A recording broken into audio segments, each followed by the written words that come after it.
ലൂക്ക 15:4-7 വരെ.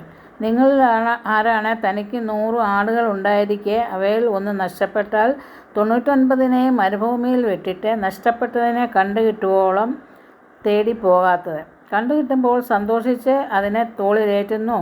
വീട്ടിലെത്തുമ്പോൾ അവൻ കൂട്ടുകാരെയും അയൽവാസികളെയും വിളിച്ചുകൂട്ടി പറയും, നിങ്ങൾ എന്നോടുകൂടെ സന്തോഷിക്കുവിൻ, എൻ്റെ നഷ്ടപ്പെട്ട ആടിനെ കണ്ടുകിട്ടിയിരിക്കുന്നു. അതുപോലെ തന്നെ അനുതാപം ആവശ്യമില്ലാത്ത 99 നീതിമാന്മാരെക്കുറിച്ച് എന്നതിനേക്കാൾ അനുതപിക്കുന്ന ഒരു പാപിയെക്കുറിച്ച് സ്വർഗ്ഗത്തിൽ കൂടുതൽ സന്തോഷമുണ്ടാകും എന്ന് ഞാൻ നിങ്ങളോട് പറയുന്നു.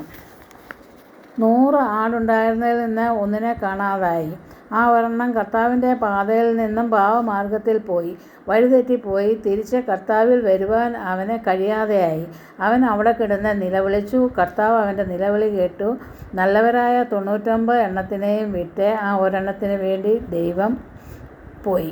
പാപത്തിലകപ്പെട്ട് അതിൽ നിന്നും കരകയറാൻ ആഗ്രഹിക്കുന്നവർ അനുതപിച്ചു പ്രാർത്ഥിച്ചാൽ ആ പ്രാർത്ഥന ദൈവം കേൾക്കും.